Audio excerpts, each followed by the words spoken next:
Be-Cray Podcast. I'm going to say it. Hashtag Be-Cray Podcast. Check it out. I've listened to it, in fact, 400 plus times. And I've got to say, it's bloody good. Bloody good.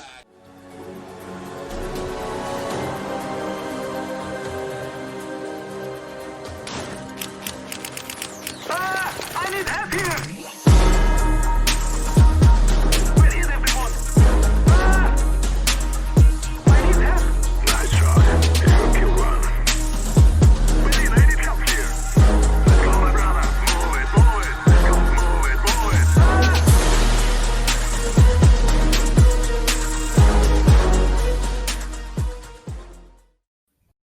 Hello and welcome to the Be-Cray Podcast, episode 4, with my good friend KingChubbs, aka Joe. Yo, how's it going, man? it's going good. It's going good. Feeling fresh and ready for a nice and long conversation. Sweet. No, it's good to talk to you. Quick description of KingChubbs in the streaming world.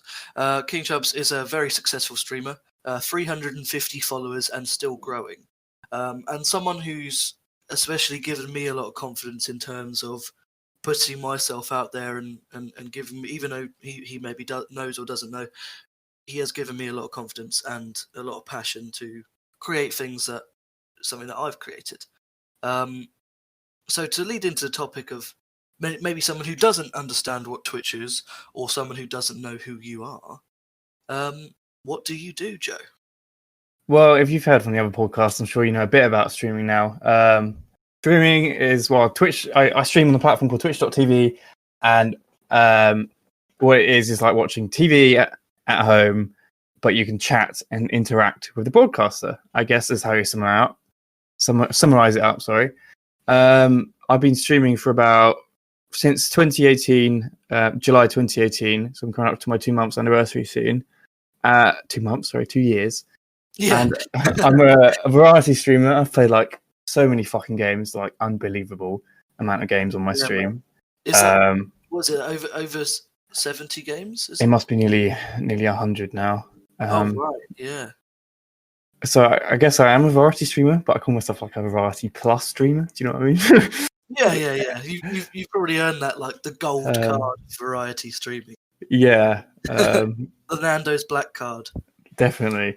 I just love it, honestly. It's just what I've enjoyed doing for the past 2 years, driving my passion, talking to people, getting to meet so many people I've been to, Twitch events is awesome to be a Twitch streamer or any streamer. Obviously, it's very sad as well, in terms of you and me, because we've known each other for many years now, but we've never actually properly met. And something like Twitch Amsterdam this year would have been something really cool to have actually properly met up and experienced. Definitely. I went to Berlin in 2019. It was awesome fun. I met up with new Twitch streamers I didn't know in the space at the time, but now I know much more streamers in the space, like Brandon on Scale. I would love to meet him. You guys, of course, it's awesome to go to a TwitchCon, and it's definitely one of the reasons why you should start creating content is to meet up with other content creators. It's just a great atmosphere to meet new people like that. So tell me about your growth and monetization over the years.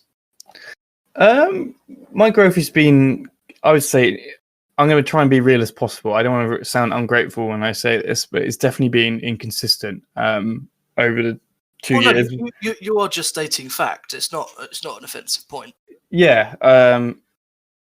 I've been, I started off pretty strong when I started in 2018, going quite fast, and then I kind of died out and I lost energy to other commitments I was doing. And I'd like to think my content's got much better in 2020. I kind of hit the reset button when I came back from my break from my traveling. So I've been growing much better since then. But prior to that, I think my growth has been, I'd say, pretty slow. But I came to Twitch. I didn't actually watch Twitch at all when I started streaming. I came to the space completely unaware of how it worked and how it went about, and I just went at it and figured my way out as I went along. You went in raw. Pretty much, yeah. And I've learned a lot. It's been a long experience. And have you been able to monetize your content? Yes and no. Twitch is, since I've started streaming, things have changed, and Twitch has gotten much better from 2018. And if you think beyond 2018, it was actually really bad for small creators. But since the addition of me starting streaming, they've added bits that wasn't in there before. Ad revenue for affiliates, which is what I am. If you don't know, there's 2 stages of being paid by Twitch: affiliate or partner. Affiliate is much smaller, and you get a smaller cut of revenue from Twitch. And really, the requirements for affiliate are very, what was the word I was thinking of? I had a word there. Like it's very easy for almost anyone to do. Not easy, but if you support a group of friends, definitely. Yeah, I forget what the word was. Like they make it so it's not too difficult. It's acquirable. Yeah. There's not like the glass ceiling isn't so far ahead that people would maybe give up. That is definitely a benefit. It's quite a rewarding thing. Yeah. Could you quickly explain the requirements for affiliate and the requirements for partner? So to get affiliate, you need to have an average of viewership of 3 viewers in the past 30 days, 50 followers, and a certain amount of hours streamed in that time period. I think it's 12 hours. I'm not 100% sure. When you become a partner, it's an average of 75 viewers over 30 days. And it's the same requirements. The other 2 requirements I mentioned, I believe. You have to stream a certain amount in that time. And there's not a follower cap to become a partner. As long as you get those averages, you can then request for a partnership through Twitch. However, Twitch can happily refuse your partnership if they believe they don't want to partner you. Right. If there's someone who's potentially going to ruin their brand. Yeah, someone who's problematic. No, that's fair. Yeah.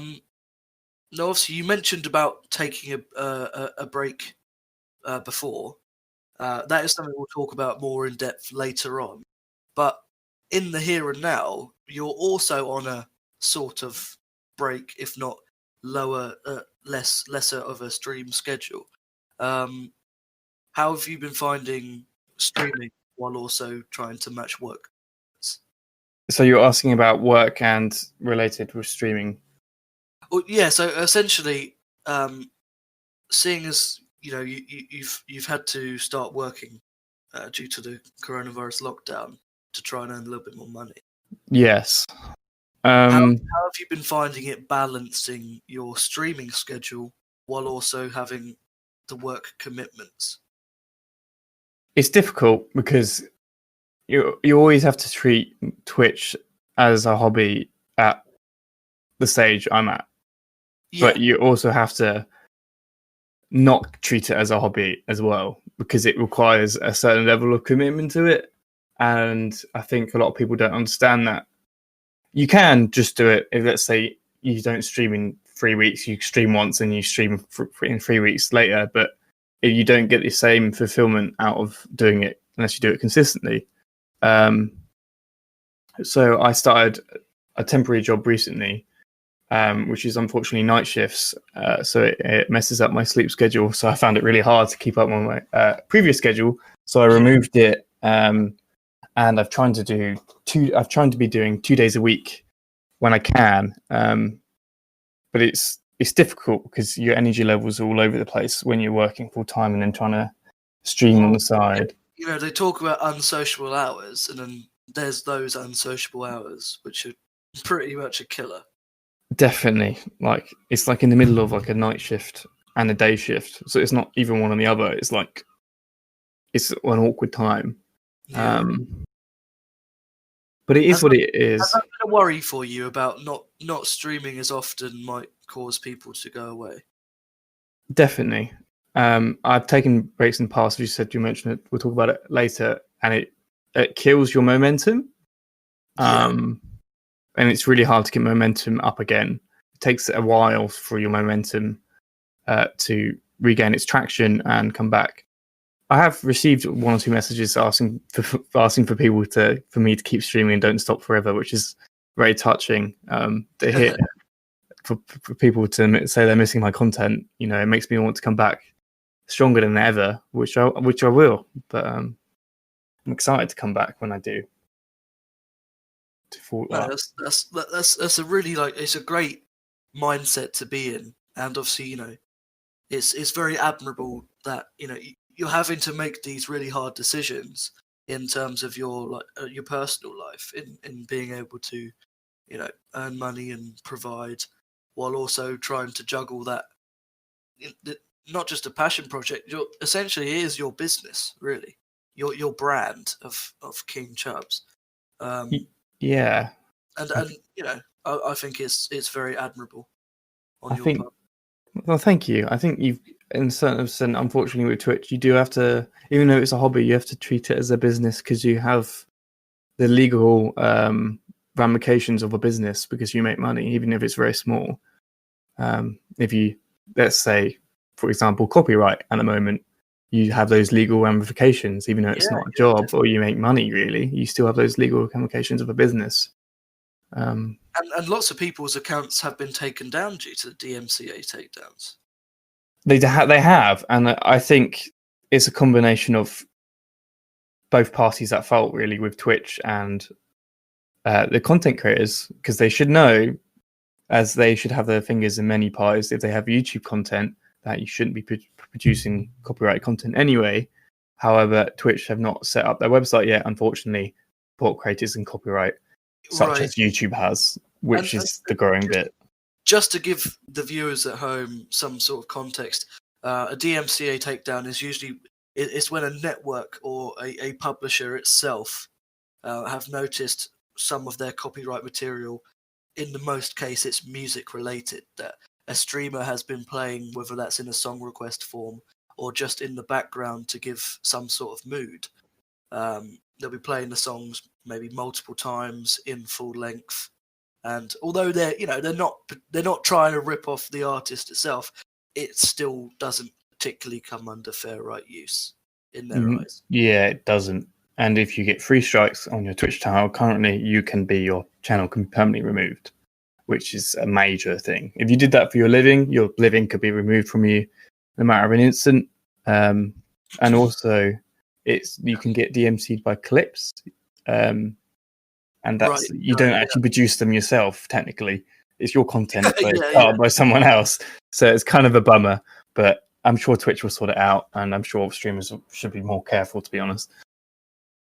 No, I mean, I saw a tweet that you made that even retroactively, quite a few months ago, you'd taken the steps to limit your use of this content with the foresight of seeing that, well, everyone's sort of doing it on Twitch, but what about if one day all of these music publications catch on, and lo and behold, they have, and many people have now lost their account due to copyright infringement. Twitch is getting massive, and it's getting bigger and bigger, and streaming will be the future of online entertainment, in my opinion. So I think Twitch needs to do more, and I think content creators need to realise that already. No, it's a really interesting point to touch on. But for now, I want to take it back a step. Let's talk about your childhood and earlier life. Whereabouts did you grow up? Oh boy, I grew up in the town of Worthing. If you don't know where Worthing is, it's along the south coast near Brighton in the UK. I think that's the best way to describe it. I just say I'm from Brighton normally because no one knows where Worthing is. We do be Southern boys. Yeah. I've lived here all my life. I've not really moved. I'm not a massive fan of it. I've got bigger aspirations outside of where I live, but it's nice. You know, I mean, I feel lucky to live here. I feel like I've got a nice area. I feel comfortable where I'm living. Yeah, absolutely. Tell me about your schooling. How did you find school growing up? School was difficult to me. Some of you close know I have a few learning difficulties. I have dyslexia and dyspraxia. If you don't know what dyspraxia is, it's about hand-eye coordination and a few other things. I can't really go in detail on it, but I really struggled because I feel like every teacher's in education, they put a label on you and then they underestimate you for the rest of your education because they see the the learning difficulty tag next to your name, and they underestimate you. This is not something to coattail your point at all, but my oldest brother Leon also has like quite bad dyslexia. He's like he's in his mid-30s now, and when he was at going to school at Westergate, he was put down. You crap at writing. You getting all these really crappy predictive grades, and they only saw him as being the guy who was good at sport. Anything else, he'll never make it. And now he owns the third most successful company in the Channel Islands on the island of Sark for his own landscape gardening business. So that just goes to show it's never a good idea to try and devalue someone because of prerequisited feelings over someone's dyslexia, dyspraxia. Exactly. You've nailed the point right there. And I think I actually ended up doing pretty well at college anyway. At high school I did okay, but I felt like I was always against the system, if you know what I mean. I felt like I was always against it, but I think apart from that, school was okay. I didn't love it, to be honest with you. I wasn't one of those people that I don't miss high school or college really. I just wanted to get it over and done with and get my life started. Yeah, that was my attitude towards it, really. Okay, on that point as well, did you ever? You spoke about college briefly. Did you ever go into further education? Yeah, well, kind of, I guess. With college, I studied in the same course as JD Anime and Zin, which the podcast isn't up for him yet, or Shay, but I'm sure he's mentioned it in his. Yeah, I started college in 2016, Chichester College, big up Chai College, and I finished in 2018 doing, I guess it's called computer science, information technology, whatever you call it. Yeah.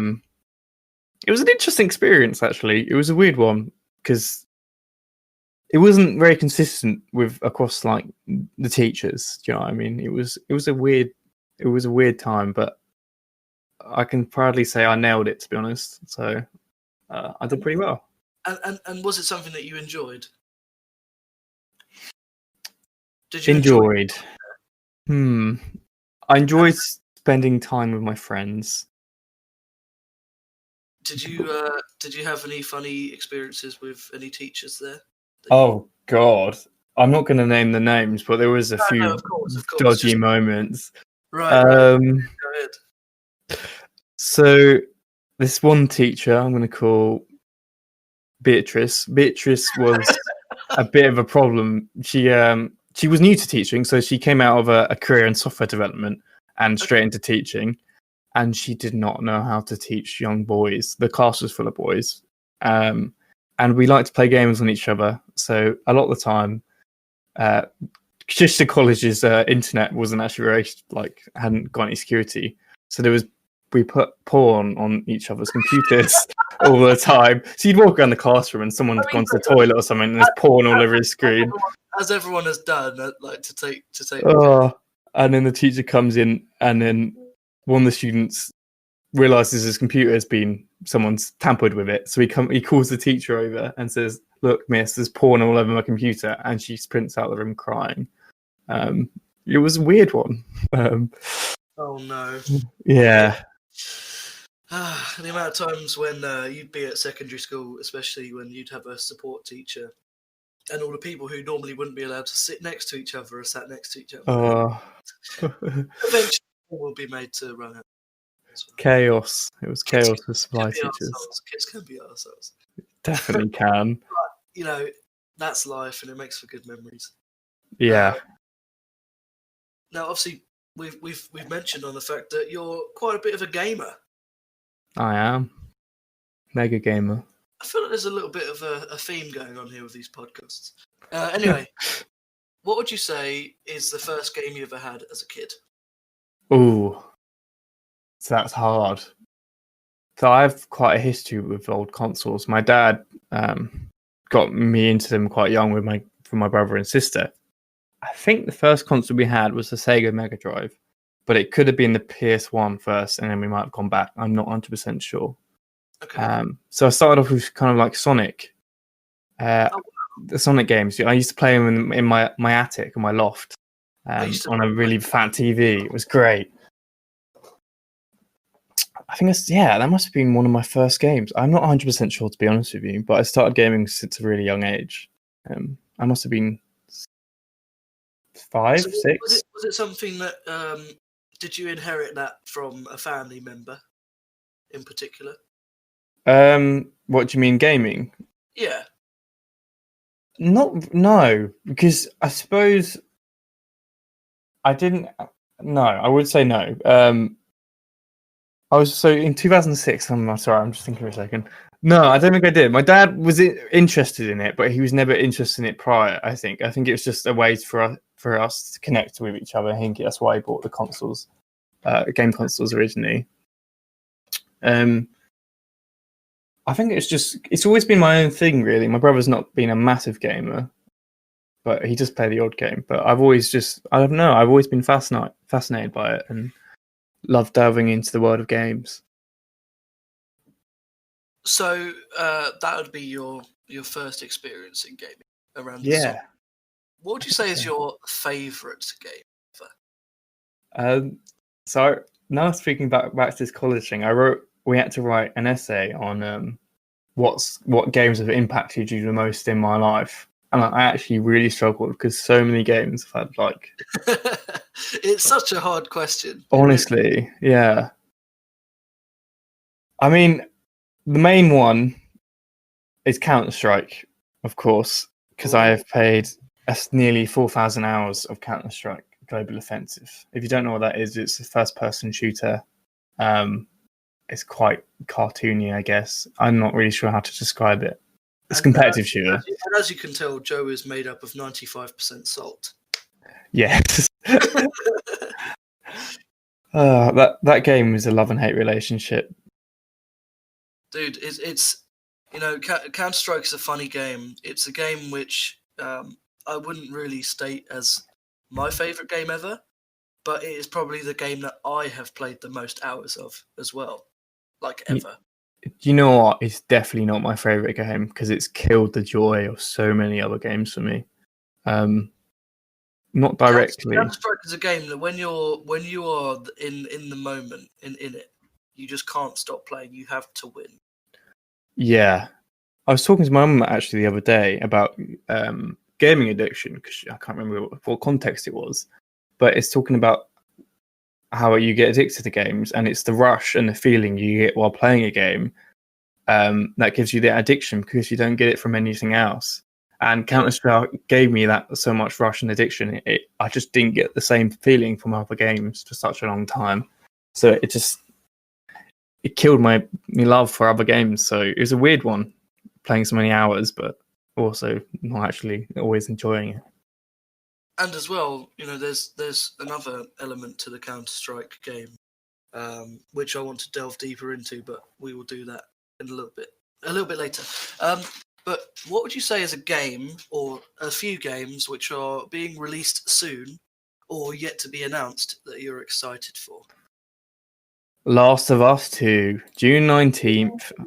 I'm so excited. I haven't bought the game though because I don't know I can justify affording it at the moment. How much it is? I think it's about £55. And it's releasing on the PS4, is it? Yes. Cool. The only reason I've kept my PS4 since the first Last of Us is to play the second Last of Us. I would have sold it. Yeah. It kind of just sits there and gathers dust. But Last of Us 2, I'm really excited about. It's not a game you really play for the gameplay story. It's so story driven. It's like an interactive movie. Almost. Any other games? Cyberpunk 77 looks good. That's one that I must say that Shay said he was not excited for. Well, I feel like it's going to be a big flop. I'm not going to purchase it on release, and I'll see. I feel like it's a lot of excitement behind it, and it looks graphically good. From someone who hasn't played the Cyberpunk games before, that sort of era of games. I'm looking at it from an outside perspective, thinking this looks bloody great. You know, the character customization. I mean, you can choose the size of your penis. It's important details, man. You know, this isn't something that I'm particularly woo about, but you know, when they're going to those lengths and depths, I do love that sort of attention to detail. And as long as they can nail a really nail-biting, to pardon the pun, and interesting story, I would gladly spend 60 quid on it. But as you say, I do need to see more. I need to see some gameplay. It has to be the best. There's too much hype about it. If it's not incredible, and if it doesn't blow people's minds, people will comment about it and people will be disappointed. It's more hype than Valorant. Honestly, yeah. Yeah, I think it. I mean, I'm not looking. I'm looking forward to how it comes out. I'm not necessarily looking forward to how it plays. Really, I'm just more looking forward to see what people think about it. Yeah. Excuse me. God, I haven't been keeping up with much game releases recently, actually, which is quite disappointing. I always like to look out for new Nintendo Switch games. They always look good. I remember when I was younger, whenever I'd go shopping with my mum, I would go to the magazine aisle and look at the Xbox and PlayStation magazines. Yeah, so did I. See what games that were going to be coming out. I would never get the magazine, but I'd just like look at it and like look at the back and think, oh, this game's coming out. I'd love to get that one day. Yeah, the old gaming magazines are actually quite a fun read when I was a kid. Yeah, official Xbox magazine, official PlayStation. Yeah, Nintendo had one, and Games Radar and all of that. PC gaming. I think PC gaming is still going, actually. Yeah, PC gaming is still going for sure. Yeah, they're great as a kid. Brilliant memories. So, transitioning from an almost film-like experience where you are the person in control to actual film and television. What would you consider to be your favourite feature film, Joe? Ooh, there are some good films. I'd like to say I'm a bit of a film nerd, but I'm not sure I do qualify because I've met some seriously nerdy film people. Can mention a few. I can't remember their names, honestly. I just remember having conversations with some of them and felt like I lacked knowledge. Right. So, my favourite comedy of all time is easily, hands down, Hot Fuzz. There's no arguing about it. It's an incredible piece of British filming. I love it. I love that. I've watched that movie at least 20 times. I do love Interstellar. I love the soundtrack of Interstellar. That's one I've never seen. Oh, you got to watch it. I think that's Hans Zimmer. Hans Zimmer does some great music. Sorry if I'm wrong, but I think and also Hans Zimmer has done lots and lots of video game scores as well. That's true. He makes some intense shit. You know, that. Honestly, I could listen to it without the movie. It's that good. What other movies? This is a hard question to answer because there's the Batman trilogy. I love that. Probably the best Batman movies, in my opinion. The Christopher Nolan trilogy. Yeah. I'm not excited about the new ones coming out. What feature is it? Robert, what's his name? Robert Pattinson from the Twilight. I'm interested to see how it goes because the DC ones afterwards were. I haven't actually watched them, but I know they were shit. After the Christopher Nolan trilogy. Yeah, I've heard some rumors that Zack Snyder had like some really good things planned, especially from original source material and comics. But the networks and the film companies wanted these films out directly on time as soon as possible, so a lot of stuff got scrapped. Which is with a lot of comic adaptations is they usually either flop because they fail to match any of the source material, or they flop because the film's been rushed out by the network wanting to get the money. And it's so disappointing when it happens like that. It'll be completed properly. Especially with like Spider-Man. It's been how many Spider-Man movies are there? Just chill out a bit. There are other comic book heroes that can have a movie. Do you know what I mean? I would love a second League of Extraordinary Gentlemen film, personally. I've not seen that or heard of it, to be honest with you.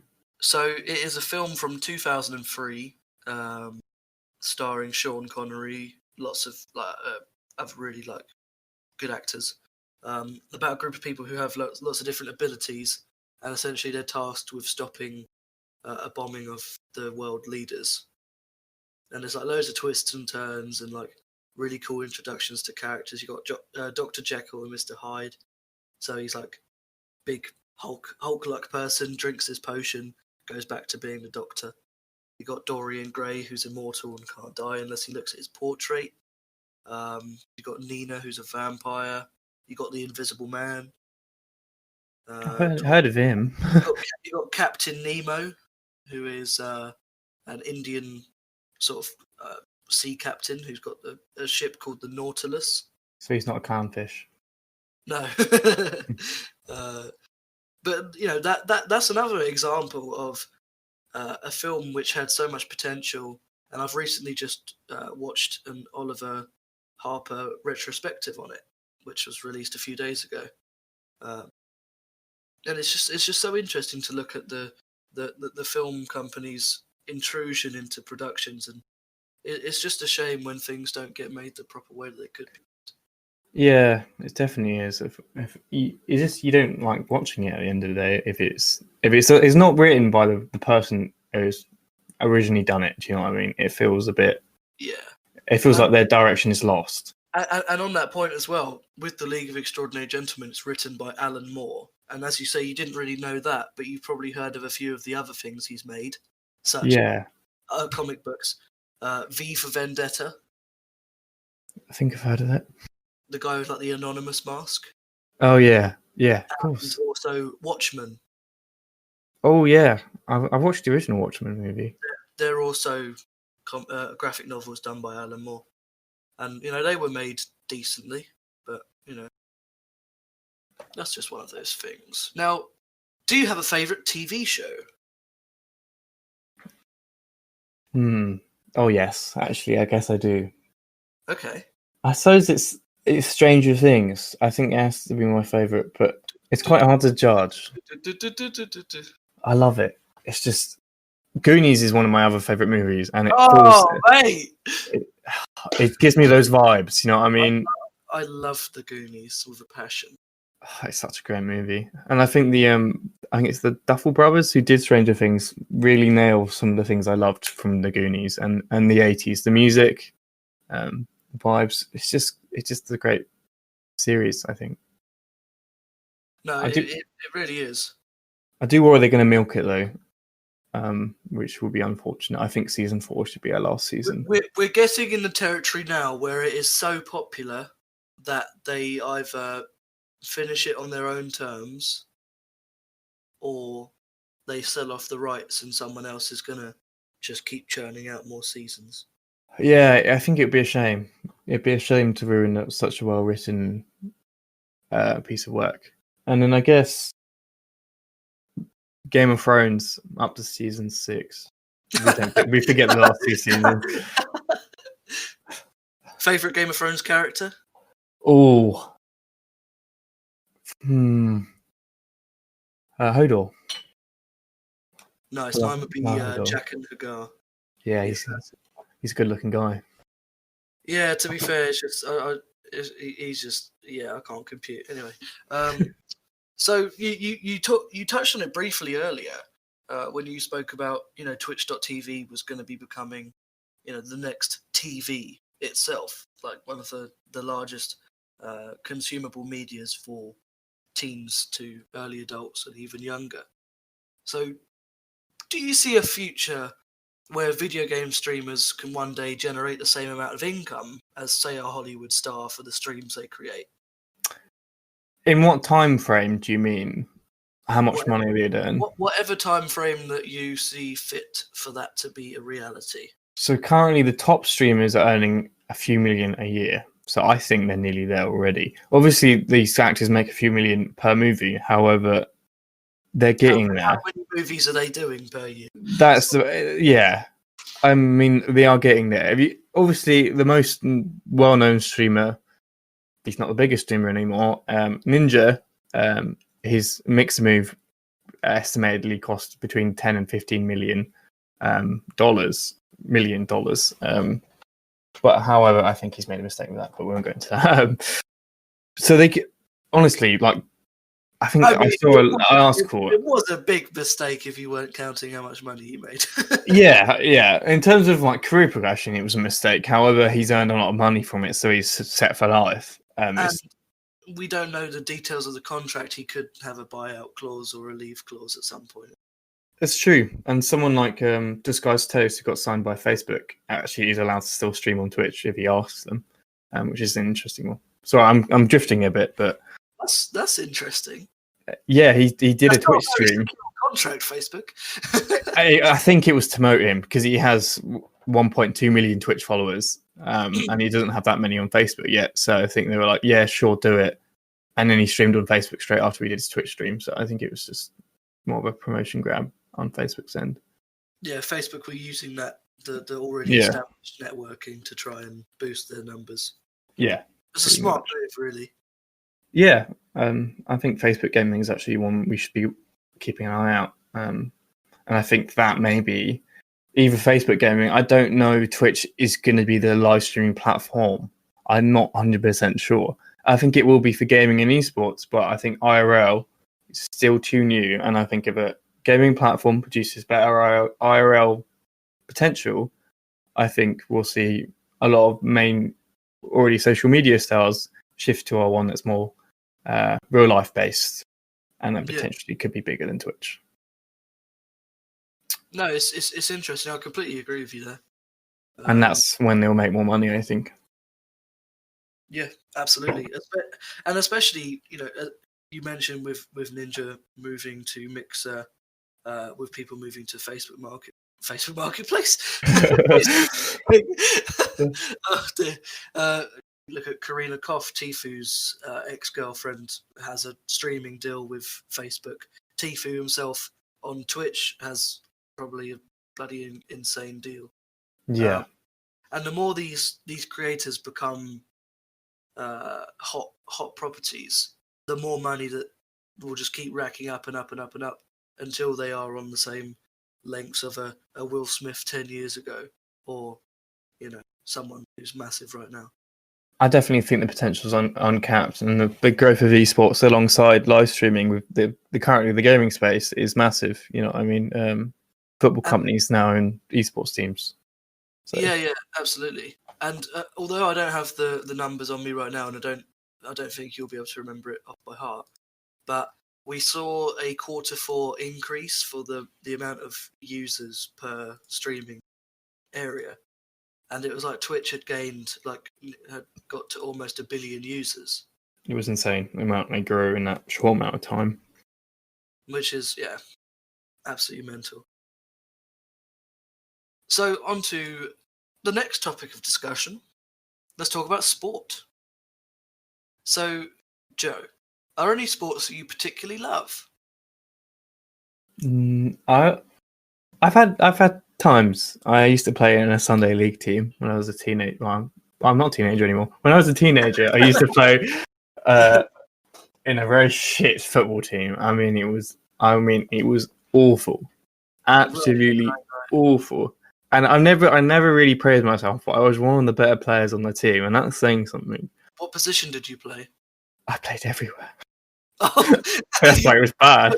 Your heat map was just the entire pitch. Yeah, I mainly played right back, but I had some seasons in midfield and up front. I also played a substitute goalie at one season, which was an interesting experience. Yeah. Do you still talk to any of your former teammates? No, I don't. Not on a personal level. It was a few years ago, to be fair. Yeah.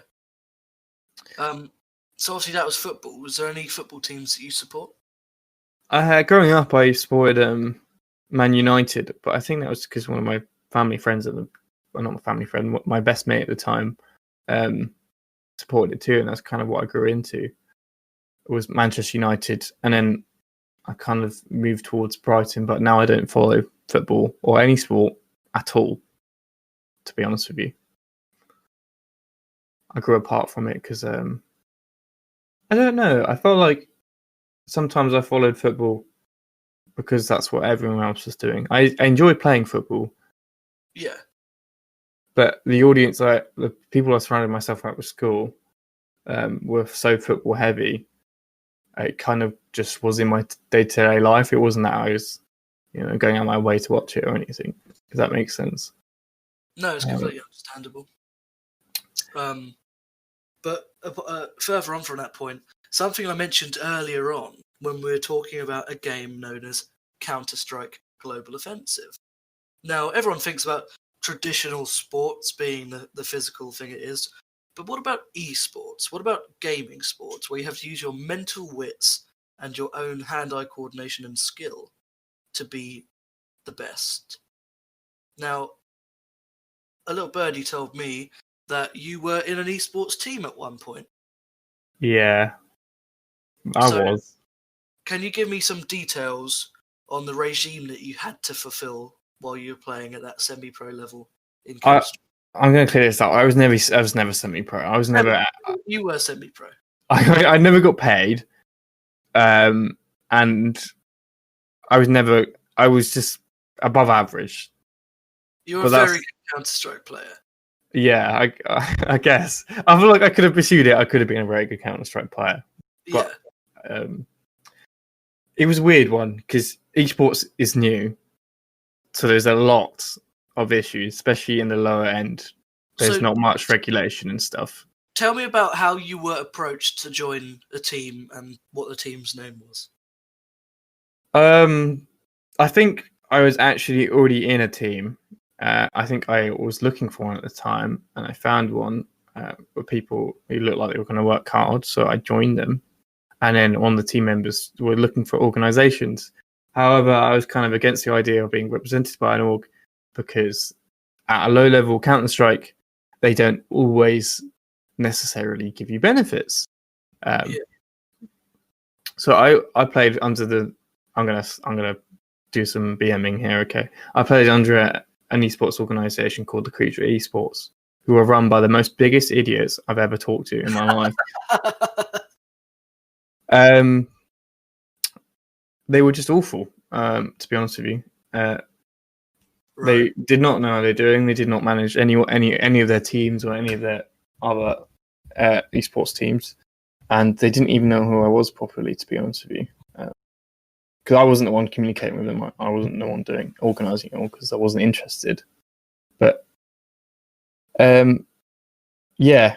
So after I finished Counter-Strike, I approached them to become a streamer under them when I first started streaming, and they thought it was someone else they dealt with, and they blocked me and removed me because they thought I was someone else they had bad issues with, which it wasn't me, which was interesting.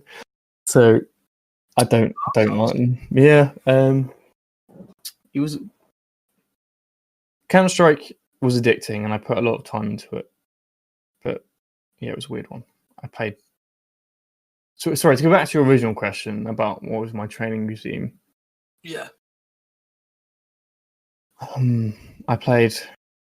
did about. If you don't know Counter-Strike, you have these custom maps which people make so you can train on a training map. That's a training map, and I do about an hour training map, and then I'd do probably an hour and a half or 2 hours of free for all, which is where you just kill people for aim practice, and then I do another 4 to 6 hours of team practice, depending on the day of the week, because I do this after college.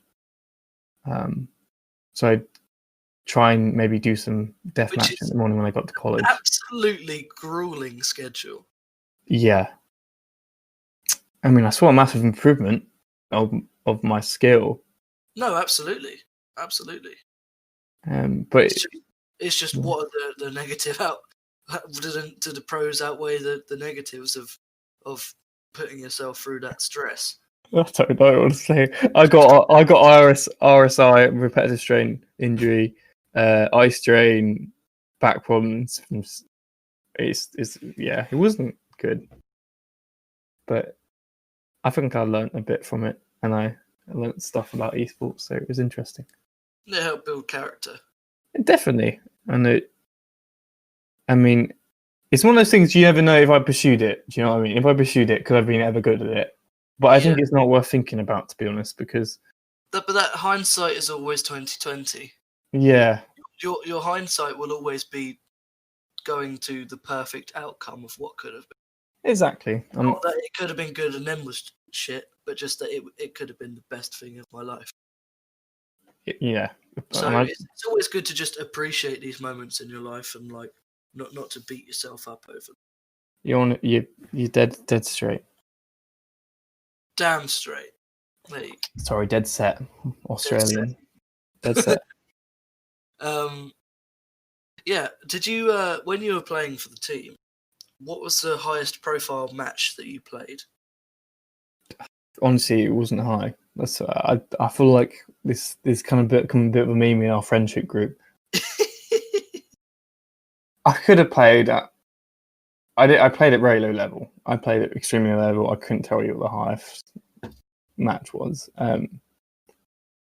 It was just a bit of fun, and it's something I always wanted to try since I started playing Counter-Strike, was play for a team. Was there a particular game that you played, a particular match against another team /org, which was like the hardest fought victory that your team ever had? I honestly can't recall, to be honest with you. It must have been a while ago now. Yeah, it would have been around about 2 years ago, so I'm not 100% sure. No, that's fair enough. Are you proud of what you achieved? No. I don't. I honestly, like, I'm not trying to like burn myself down, but I didn't actually achieve anything.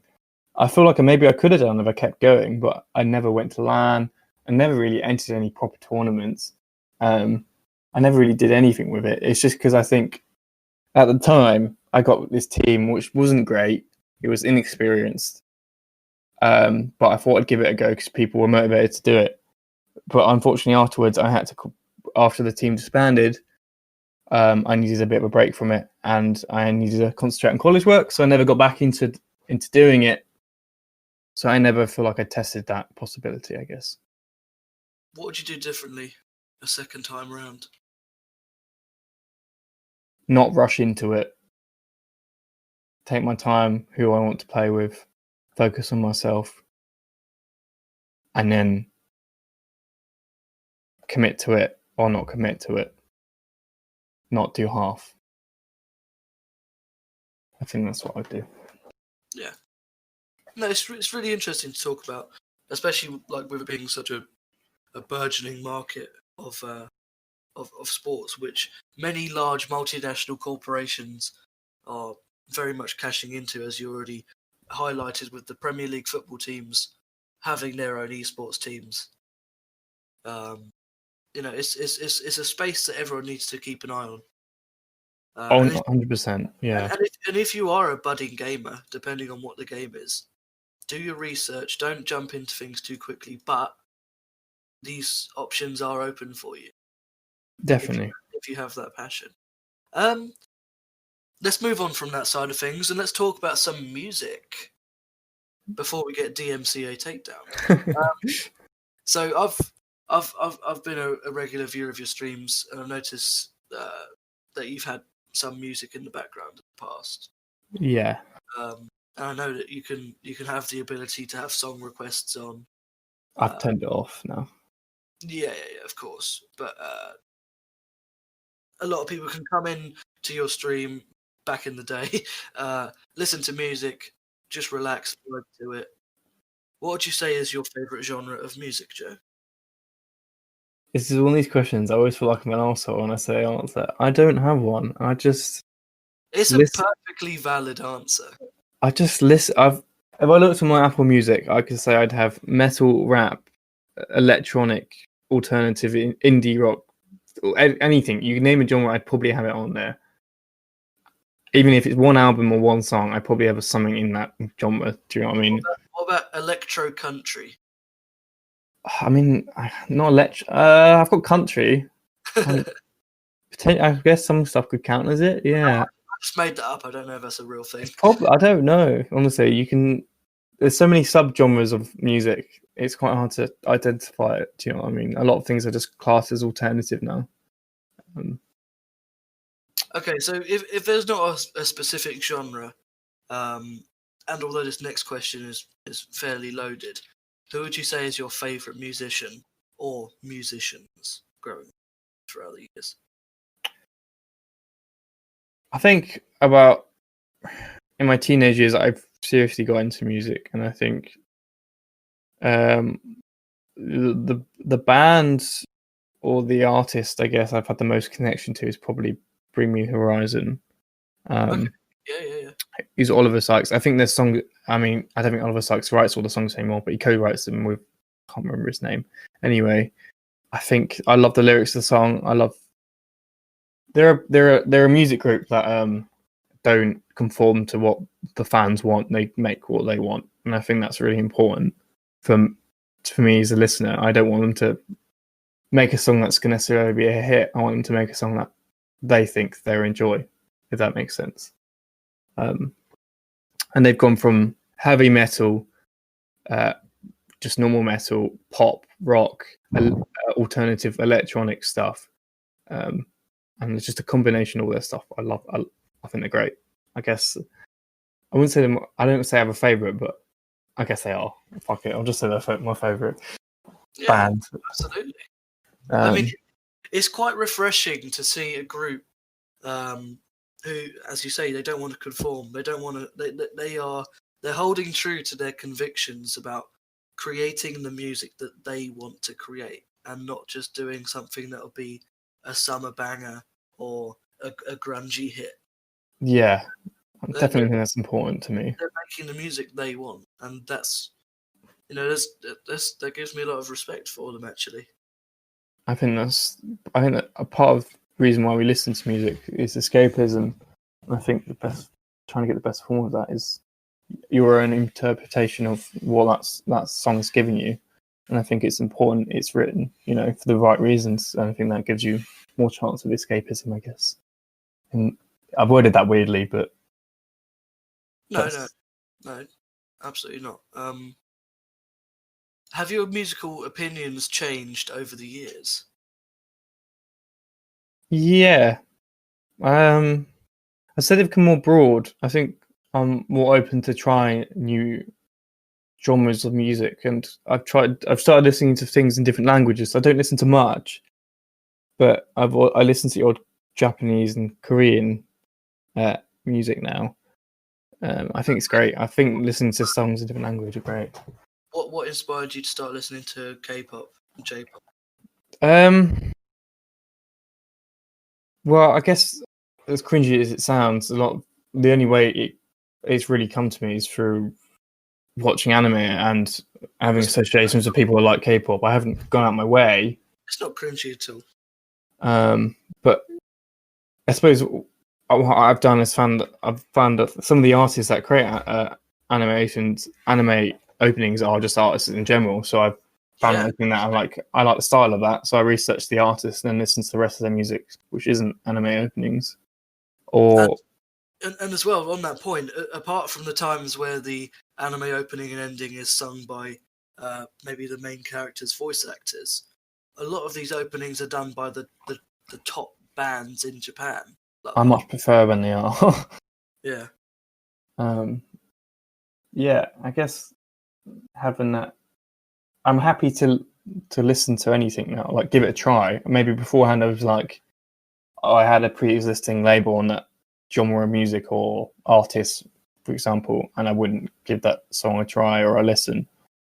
But I will, if I see something that I think may intrigue me, I'll just download the whole album and put it on my Apple Music and listen to it anyway, regardless if I don't like the first few songs, and try and get into it and understand why they've created it, if that makes sense. Yeah. To anyone listening, are there any musicians that you would recommend people listening to check out if they haven't already? Yeah, sure. There's a small band called Bad Sounds. They've only got one album. I saw them at Reading in 2018 for a small time. I was just passing through, and they're really cool. That's sick. That's awesome. and also Swimmers. They're spelled SWMRS, I think. They're like a punk band. They're great fun. I think they're awesome to listen to. And lastly, Machine Gun Kelly, his new music has been like kind of like a reversal to the 2000s. His new music is great. It's kind of like Very underrated musician. honestly, he is. His new music is like Green Day back in the day. People talk a lot of shit about Machine Gun Kelly. I think it's undeserved. I think he makes some great music. I think the main reason it was during I think it was last year or a little bit before that when he had that slight beef with Eminem. I think they both knew that though. I think that was both kind of planned. Yeah, I know, To some but it's extent. just like it's that sort of mob mentality of the Eminem fans and people. Yeah. It's sort of like dog hounded him, and I Yeah, don't know. I think that's unfair. I think MGK deserves a little bit more respect. Yeah, I agree. So we're going to move tact again. Anyone, please check out those musicians if you haven't already, by the way. But I mentioned at the beginning that this current sort of change in your stream schedule you're on now wasn't the first time you've had a major break from streaming. And that's because was it 2019, am I correct? Yeah. In 2019, you decided to go travelling around the world, essentially, to a specific area of the world. Yeah. Can you give us some info on the places you visited? Of course. Traveling was a life dream of mine, honestly. I know it sounds very cliche, but since a child, I was like, I want to see the fucking world. Do you know what I mean? I only live once. Dude, I'll tell you what, when you originally told me the whole story of all of this, it made me very jealous, and also like it's very cool and massive respect for you for doing this because you did also go solo. Yeah. So I went to the original plan, I went to Southeast Asia on it's kind of like a package tour, but kind of not. So it's like cool. G Adventures. So they do like quite, I'm going to say the word organic traveling adventures. So you stay in hostels, you stay in people's houses who live in these countries. And yeah, so that's what I started off with. And it was only 30 days planned. And I ended up going traveling for about 105 days in the end. I went to Southeast Asia mainly, and like Thailand. It's called the Classic because loads of people do it. Like in Thailand, Cambodia, Vietnam, Laos, and then I went around Australia, New Zealand, back to Singapore, back to Thailand, and Bali as well. It was great. What are some of the most beautiful spots that you can remember witnessing? So there's a few, but I'll mention my favourite. I think this is a small village in Laos called Luang Prabang. Sorry if I pronounced that wrong. Anyone lives there, and it's got a river running through it. It's a big river, and it's this really small village. And every morning, 5 o'clock, about 10 or 20, or maybe more, hot air balloons go in the air, and the whole sky of this small village is full of hot air balloons with a backside of a mountain. It's just incredible. And it's so cool because it's like the place got history too. It's got an ex-CIA airbase right slam bang in the village, completely abandoned. It's just because obviously Laos was a very strategic point during the Vietnam War. Yeah, I believe that was why it was there, because it's on the border of Vietnam and Cambodia, I think. Yeah. Learning the history while I was there about both the atrocities in Cambodia and Vietnam was astounding. It was an eye-opener, and I don't think enough people know about the atrocities that happened in Cambodia with the Khmer Rouge. I'm not going to go into it because I'm not a historian, but if you are interested in history and it's recent history, you should definitely look at Cambodian's history because it's very sad and it's not spoken enough about. It's the thing that I get very sad about is people our age. You know, I'm a little bit older. I'm 22, but you know, our generation. I feel like a lot of people don't give a shit about history. It's upsetting. And I think history is so important. Whether you're looking back on the great things that happened or the terrible things that happened, it is so important to educate yourself and to understand potentials why things maybe have happened, and why certain things are the way they are. Especially look at the time we're living now. So much history is being made in this year alone. It's the beginning of the year, the wildfires, coronavirus, the Black Lives Matter movements. It goes on. Do you know what I mean? And you're earthquake inside the Yellowstone volcano in April. Yeah. Which is a super volcano, which if it did erupt would... Wait, is that the one I was there in New Zealand? No. It was April 2020. Ah, yes. But I know what you mean. It's like we are really living through history as we speak. And that's what you should, at least, take some interest in us. Or I think people forget how lucky we are and what people have been through in the generations prior to make us here. Absolutely. But people had to go to war and people went to war at 14 years old because they faked their age. And, during the lockdown, we had to sit on a sofa. Yeah. And people were upset about that. there's a major stark contrast. Potentially this is a topic of discussion that we could have another time, which I think might fairly interesting. But while you're traveling, this is absolutely awesome experience. You're seeing all these things that you'd never dreamed of being lucky enough to see. You're meeting fantastic people along the way. You're having brilliant nights of celebration. You're in this beautiful place. Were there any scary moments for you while you were traveling? There was a few. The first major one, I ended up in hospital in Vietnam, which was an interesting experience. So to give some context to how I got there, when I arrived in Thailand, from the first day I got there until about 15, 16 days, I drank solid. I mean, chock-a-block solid. Like beer at lunch, loads of beers at dinner. You get up in the morning, have a beer. It was just awful. Have a few buckets in the evening. It was just not good. If anyone followed me on Instagram when I was going, you see, and it was not. Yeah. Anyway. That drinking made me unwell, and I ended up in a hospital in Vietnam where I spoke very little to no English, and the reason why is because I had a hemorrhoid. What happens when you drink too much, and what happens, not to go in detail on a hemorrhoid, if you don't know what it is, they unfortunately need to put a camera up your anal passage, and they didn't speak any English, so it was a very awkward. I was in hospital pretty much on my own, and it was a very awkward situation. It's just, and as well, another thing on that point is, what you've been whisked away while all this, quite frankly, very scary things are happening with, not to their fault, but people who don't speak perfect English or no English at all, and you don't even know if you're covered for the healthcare.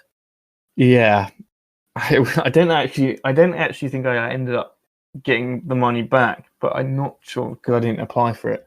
So it cost me about 1.5 million Vietnamese dong, I think. $1.5 million. When you got to Vietnam, it's like you carry like a chill 2 million in your pocket. It's just great. But that's not actually that much money. I think, if I'm correct, at the time, I think it was about 1.5. It was about just under £100. Which isn't that bad compared to, if you look at America, that would have cost me much more. It was just awkward. The whole thing was awkward because they didn't know any English, and they were clearly awkward. They clearly didn't like it as much as I did. But I don't know what else to say about it. It was just uncomfortable. No, but obviously a very scary moment. Were there any other scary stories? I did have one moment. I mean, I'm not to big myself up, but I feel like I did pretty well with not putting myself in shit situations. I didn't get lost really. I took public transport on myself. But I had one issue when I was flying. Well, I had one or two hairy moments. So I booked a flight to New Zealand, and I didn't know. Was it New Zealand? I think it was. I think I did this twice. I needed an exit ticket outside of New Zealand to get in, and I didn't have one. And it was a few days before I had to fly, so I had to emergency book a flight to Singapore. But there was also another. Did I do that? Fuck, I can't remember. I think it was some airport, might have been Thailand, or some airport. I was sitting there on the phone to my mum, making sure I had an exit flight, and booking it in case they wouldn't allow me in because I didn't have evidence of an exit flight. You'd be stuck. Yeah, I wouldn't. They wouldn't allow me on my flight, but sometimes they're not very vigilant. So luckily they didn't check, and I was actually okay. Because some countries to enter, you need an exit flight because visas are weird. Sometimes it gets complicated. The details they give you online are not always actually accurate. But I got lucky. How did you find the quality of the flights?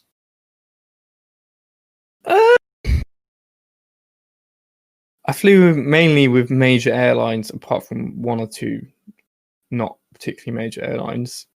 They were good. I'm not a good sleeper, so didn't sleep on airlines. So I'd stay up for I think I had a 30-hour day once. I stayed up for 30 hours. Have a few whiskies on the flight. I did not utilize the free alcohol enough. If you're in the UK taking a short flight, they do not give you free shit. But if you're in going a long flight, they just give you free stuff. So just order all the fuck you want. Order all the alcohol you want. Because it's free. Do you have any plans on travelling to the same area of the world or somewhere else in the future? Yes, I do have plans. Well, in my head, I have plans. I would love to go to. On my list at the moment, I've got Japan. Is the one I want to go to. I would love to. I think, but obviously it's got some massive differences to other Asian countries. However, it's got some similarities. So I also want to go to South America. So somewhere completely culturally different to the places I've been. And do South America, but Japan's probably more easy to do than the whole of South America. Because it's expensive. Traveling is ridiculously expensive, especially the way I did it. We'll see after university. If I get a job straight away, I'll work in that job for a few years and then take a career break and then go again. So you mentioned there the cost. Yeah. Was it a waste of money? No. Fuck no. I spent about 12k I spent. So there's someone out there who has the ability to go and do this, but they're thinking it might be a waste of money because I might not have a good time. What do you say? Like I said earlier, you honestly only live once. The world is beautiful and amazing, full of lovely people, and you should try and spend as much time going to see it as possible. If you have the money and the resources, or you don't at the moment, but you have a way of earning them, do it. Don't be afraid to go alone. There's so many solo travelers out there. It's ridiculous. When they're out traveling, they are so open to meeting new people and going with new people. You won't be alone when you go. Just honestly, it's one of those things you might need to go fuck it and go do it. Yeah. Because it's take the plunge and jump in the deep end. It's a big plunge for some people, and I think you've just got to take that jump. Yeah. I mean, as I say, I would be, before really speaking to you about it, thinking of going solo. I mean, obviously you met up with a lot of people who were doing similar things, and that would have been like really helpful and quite nice. But like just that thought of going solo to somewhere so far away and slightly different was terrifying to me. But the beautiful portrait that you paint when you speak about it, and the passion that you project when you talk about how this truly is something you have to experience if you have the chance to do it. It just makes me want to do the same. Well, I'm glad you want that, honestly, because the way, I'm glad you. I appreciate the words where you said that, but when I'm having a shit day, say I'm at work, my mind can drift back to those memories when I was away, and that's great. Do you know what I mean? I can just click back, and I'm somewhere else, somewhere on those beautiful beaches, or high up a mountain, jumping out a plane, in a helicopter, anything. You can. It's just, it stays with you, and it's something you don't forget. And I think that's worth doing. And I think there's so many amazing people and places out there that I think life's too short not to see them, really. Okay. So, what would you say is the future for KingChubbs? What are your plans for streaming throughout the rest of the year and into 2021? KingChubbs is going to blow up. You hear it right here, right now. You heard it here first. You know what? I'm really excited about streaming. I'm just hoping when I go to university in September that I'm able to stream properly. If I can, I plan on just having a good schedule, and I plan on just putting my passion and my all into it. I just want to make that small corner of the internet a happy place, and if I can do that, mission accomplished. Doesn't matter how big I am. Correct me if I'm wrong, but when you came back from traveling and came back into streaming again, would you say that it had been a positive experience, like when you'd started streaming again, in terms of support? Oh, massive. The support I've had is insane. I'm blown away by people's generosity and love. And when I get a message from someone saying that they really enjoy my streams, that's just, it's somewhat of a shock to me, and it's also an amazing feeling. It's weird. It's honestly, it's weird. That relationship you create with the people you watch. They end up being your mates. You know what I mean? If you don't know them before, them coming in every day and chatting with you, you speak to them 5 days a week, and because you do begin to learn their username, and you learn how they conduct themselves and how they speak and their sense of humor. Exactly, and it's just, Twitch is amazing to have that opportunity to do that, to have that interaction, and that's why it's probably one of the best mediums out there, and it will be the medium, I think, on the internet. The plans, just to keep going, just to enjoy myself, have fun with it, and I think I'm going to try and do some bigger things. I really want to push myself out of my comfort zone with streaming. It's very easy to just press go live and do the same thing you've done the past 5 weeks and not change it. I want to really push my content to a new limit, do stupid shit IRL, just give zero fucks, and just don't put barriers in front of myself, because I'm very good at putting a barrier in front of myself when it comes to things like that. So, would you say that you have any special collaborations planned with any streamers? Well, I haven't got anything planned. I have things in mind. And that's when I mentioned IRL. I would like to get people in real life on my streams to do fun stuff. As I sent you a message the other day. Cooking challenges! Woo! I would love to do some cooking streams with the On the Spectrum boys. It'd be great fun to get 1 or 2 people around my house, or go to theirs and cook. There's so much stuff you can do in IRL. The possibilities are endless. The pandemic has truly fucked over so many things we could have done this year. I know, it's a shame, but I think it makes me look forward to the stuff we can do next year. TwitchCon 2021 I reckon it's gonna be mad. First one was so much fun, just me, Shay, and Matt. Next one, we're gonna have all the boys, all the on the spectrum. Hopefully, Brandon, his group. It'd be great. Maybe we'd like to IRL stream that. That'd be interesting. So, if you could be so candid as to reveal you were given the chance to do a collaboration stream or project with any creator/creators if they're in a group, what would be your dream collab that you'd do next year? My dream? Does it have to be a realistic dream? It can be as unrealistic as you want. You can do a surfing stream while eating pizza with Elon Musk if you want. That sounds great. I'll do that. No, I mean, that'll do some insane numbers. You should strap me to his rocket and I'll live stream that. I thought about this actually a fair bit of like, not in that direct question, but if I could join one of the big stream teams, who would I join, like streaming groups? Yeah. And it'd probably be, at the moment, offline TV kind of motivates me the most out of the big streaming groups.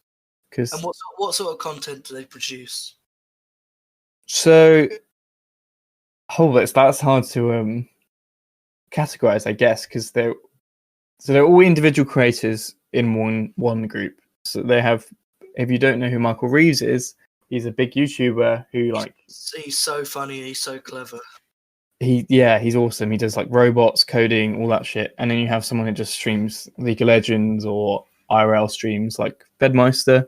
So the combination of live streaming content and YouTube content in one place. And I think they just really like clash off really well. They've got that chemistry that makes me want to be a part of that group. I guess. I don't know. It'd be fun to live in a streaming house and have people that are really motivated to create content. That would be the goal. No, that's awesome.